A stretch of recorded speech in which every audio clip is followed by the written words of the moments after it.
बिस्मिल्लाहिर्रहमानिर्रहीम। Doctor Mohammad Qasim Ali, assistant professor, department of education, university of Sialkot. Dear audience, आज आपके सामने रिसर्च नायाब सीरीज़ की पहली वीडियोज़ के साथ, और इसमें हम देखेंगे कि how to select a research supervisor, और रिसर्च सुपरवाइज़र में वो कौन से ट्रेट्स होने चाहिए जिनको मद्देनज़र रखते हुए एक सुपरवाइज़र जो है अपने सुपरवाइज़र को सेलेक्ट करें और फिर कमिटमेंट से काम करते हुए अपनी मंजिल मकसूद को पा लें। इसमें सबसे पहले हम बात करेंगे रिसर्च की उन बुक्स के हवाले से या रिसर्च के हवाले से कि जिनमें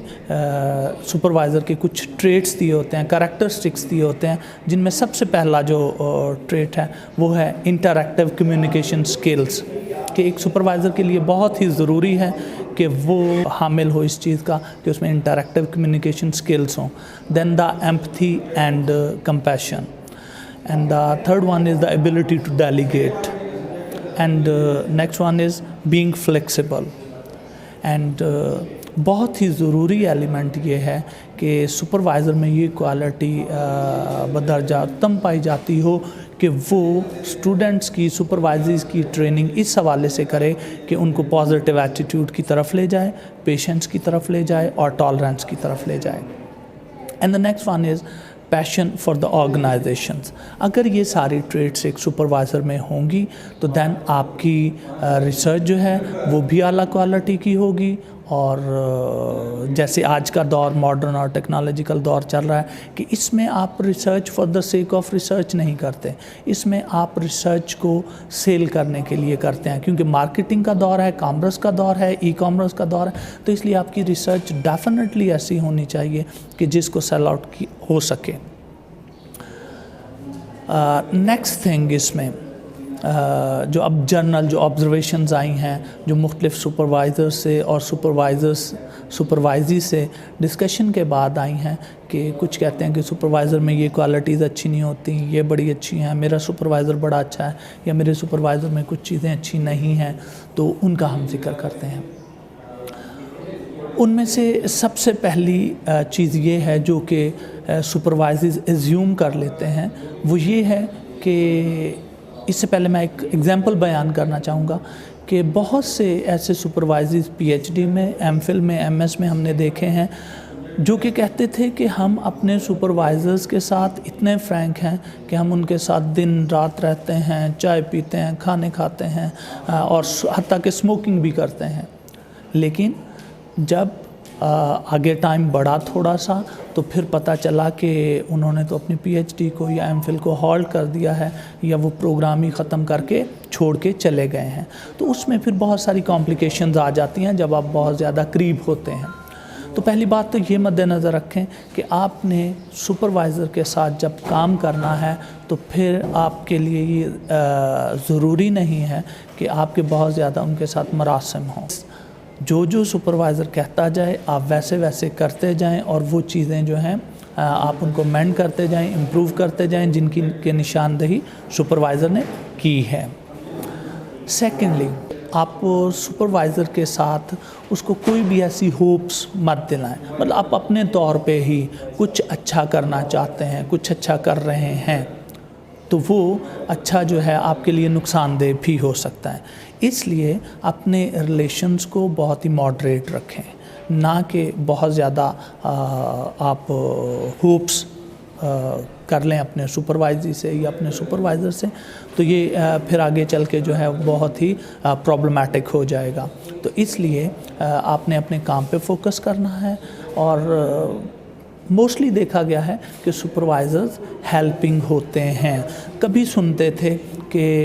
पीएचडी 15 साल में हो रही है, 12 साल में हो रही है, 10 साल में हो रही है, और यही सुनने में आता था कि सुपरवाइज़र जो हैं वो अपने सुपरवाइजरी को लटका देते हैं।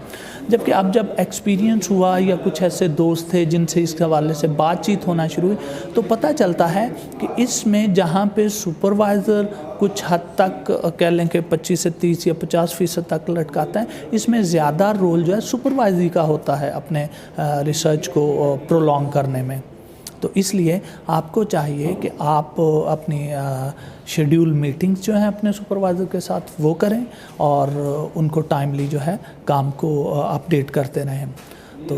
अगर सुपरवाइज़ी जो है वो टाइमली अपडेट नहीं करेगा काम, तो इस तरह से वो फिर प्रोलॉन्ग होता रहेगा। एक और चीज़ जो बड़ी इंटरेस्टिंग है वो ये कि आप आते ज़रूर हैं, कुछ लोगों को कहा जाता है या किया जाता है कि जी आप टाइमली आएंगे, करेंगे काम, लेकिन उनके जहन में एक आता है कि हम टाइमली जा रहे हैं लेकिन वो काम नहीं कर रहे, तो इससे भी आपका काम प्रोलॉन्ग हो सकता है। जी, एक और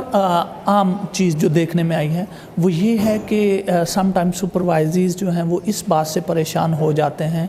कि सुपरवाइज़र उन्हें एक ही चीज़ को रिपीटेडली करवाता है, इम्प्रूवमेंट लाता है। लेट्स सपोज अगर मैं अपनी मिसाल दूं तो मेरी जो प्रॉब्लम स्टेटमेंट थी उस पे ही सिर्फ तकरीबन 6 से 8 माह लगे थे, लेकिन उस प्रॉब्लम स्टेटमेंट के हवाले से इतना काम हो गया था कि एट द एंड जो था मुझे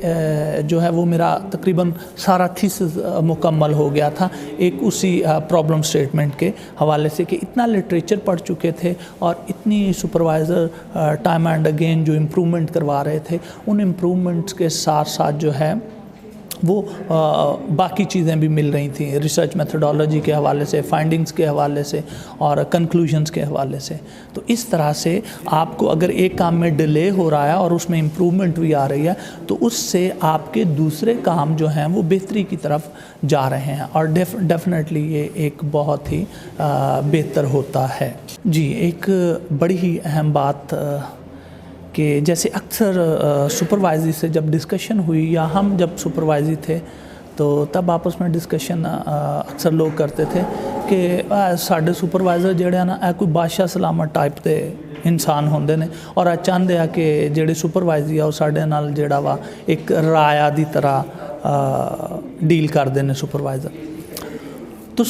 ये भी बड़ी अहम बात है कि उस्ताद जो है हमारे माशरे में एक बड़ा काबिल एहतराम वो है, और मैं अक्सर अपने स्टूडेंट्स को या अपने दोस्तों में जब बैठते हैं तो अक्सर ये शेर का एक रेफरेंस देता हूँ कि उस्ताद की अज़मत को तराजू में न तोलो, ये तो हर दौर में अनमोल रहा है। No doubt there are some limitations for toward your teacher कि आप उसे बादशाह सलामत भी बना सकते हैं। तो जब आप ऐसे करेंगे तो डेफिनेटली ये आपकी एकेडमिक लाइफ में बड़ा अहम रोल प्ले करेगी और आपको तरक्कियों की तरफ लेके जाएगी। और सबसे लास्ट और सबसे अहम बात ये, जैसे कि नबी करीम अलैहिस्सलातु वस्सलाम ने फरमाया कि 3 चीज़ें ऐसी हैं जिनसे आपकी मोहब्बत बढ़ती है। तो चूँकि एमफिल हो या पीएचडी हो तो 1.5 से 2 साल या पीएचडी में 3 साल आपने अपने सुपरवाइज़र के साथ रहना होता है। तो उन 3 में से एक चीज़ ये है कि नबी करीम अलैहिस्सलातु वस्सलाम ने फरमाया कि तहाइफ़ का तबादला किया करो। तो इस तरह से भी एक अच्छा जेस्चर जाता है कि आप अच्छी तरह से काम भी कर सकते हैं और अच्छे रिलेशंस भी डेवलप कर सकते हैं। क्योंकि ये पीएचडी और एमफिल के रिलेशंस ऐसे तो नहीं होते कि ये फॉर द टाइम बीइंग होते हैं, बल्कि ये लॉन्ग रन के लिए अगर आपने एकेडमिक लाइफ में फ्लॉरिश करना है, कहीं भी डेफिनेटली आप यूनिवर्सिटीज़ में जाएंगे, एजुकेशनल इंस्टीट्यूशंस में जाएंगे, तो वहाँ पे आपका राब्ता जो है वो आपके असातिज़ा से भी रहेगा, आपके शागिर्दों से भी रहेगा और इसी तरह से एक कम्युनिटी डेवलप होगी आपकी। तो नेक्स्ट जो वीडियो हम लॉन्च करेंगे वो इंशाल्लाह होगी how to select your research topic. Thank you.